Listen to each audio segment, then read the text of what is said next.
Question number 14 बोल रहा है two balls each of radius are having equal mass and density are placed in contact the force of gravitation between them is proportional to. ठीक है, यहाँ पे दो मैंने बॉल्स बना रखे हैं जिसका रेडियस आर है मान लो, और दोनों को कॉन्टैक्ट में रखा गया है, तो फोर्स ऑफ ग्रेविटेशन इन दोनों के बीच में क्या होगा, यानी किसके प्रोपोर्शनल होगा। जब भी कभी भी रिलेशन देता है ना कि फोर्स किसके प्रोपोर्शनल या कोई भी क्वांटिटी किसके प्रोपोर्शनल होता है, तो जब हम उसका फॉर्मूला अप्लाई करते हैं तो उसको पूरा खोल देना चाहिए। यानी कि यहाँ पे जो देख रहे हो कि जो फोर्स है वो किसके टर्म में ये पूछ रहा है, ये पूछ रहा है रेडियस के टर्म में उसका प्रोपोर्शनल। यानी कि फोर्स में हम लोग क्या करना है कि फोर्स जिस चीज़ के डायरेक्टली प्रोपोर्शनल है, मतलब जो फोर्स होता है क्या होता है G m1 m2 बटा में r का स्क्वायर होता है। तो हमको क्या करना है ना, यहाँ पे ये फोर्स जो है ना, जितना इस क्वांटिटी इसमें है, जिस जो फोर्स पे डिपेंड, मतलब जहाँ पे अगर हम लोग जी को देखें तो जी क्या रेडियस पे डिपेंड करता है, नहीं, तो इसको छोड़ देना है।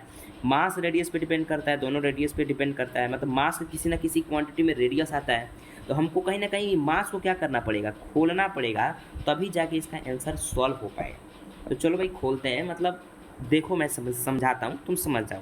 यानी फोर्स क्या होगा, अगर दोनों कॉन्टैक्ट में है तो भाई रेडियस आ रहा है, तो जी मान लो दोनों का मास जो है था mm था, तो G m1 m2 बटा में, अब ये एक छोटा सा ये छोटा सा, तो ये r और ये r, तो दोनों क्या हो जाएगा 2r हो जाएगा, दोनों के centre to centre distance 2r का स्क्वायर हो जाएगा। ठीक है, अब ऊपर करो भाई, तो यहाँ पे जो मास होगा वो m² हो जाएगा।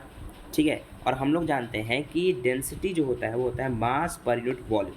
अब हम लोग डेंसिटी का टर्म क्यों निकाल रहे हैं भाई, डेंसिटी का टर्म इस वजह से निकाल रहे हैं क्योंकि अगर हम लोग मास की जगह पर डेंसिटी इंटू में वॉल्यूम रखते हैं तो वॉल्यूम में आता है रेडियस, क्योंकि स्पेयर का रेडियस का जो वॉल्यूम होता है वो 4/3πr³ होता है। तो कहीं ना कहीं मास डिपेंड है वॉल्यूम पे, वॉल्यूम डिपेंड है रेडियस पे।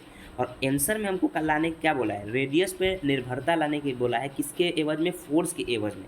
इस वजह से यहाँ पे जो है मास को स्क्वायर लिखेंगे और मास को हम लोग लिखेंगे जैसे Gm²/4r² हो जाएगा, और यहाँ पे हम लोग फोर्स इक्वल टू मास को हम लोग क्या लिखेंगे, डेंसिटी इंटू में वॉल्यूम का स्क्वायर।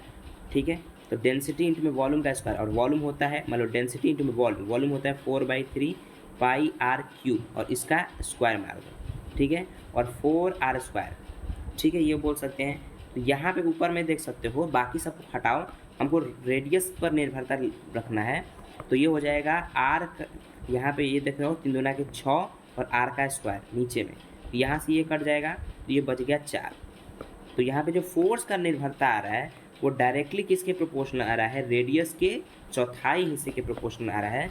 तो इस वजह से हम लोग यहाँ पे कह सकते हैं जो फोर्स की जो वैल्यू हुई वो किसके प्रोपोर्शनल है, रेडियस के पावर में 4। तो इसका आंसर जो है सी चला जाएगा। जब भी इस तरीके का आंसर क्वेश्चन आता है और ऑप्शन में रहता है तो ऑप्शन के देखते हुए हमको पूरा उस क्वेश्चन को खोल देना है। ठीक है, तो ये क्वेश्चन ईजी था।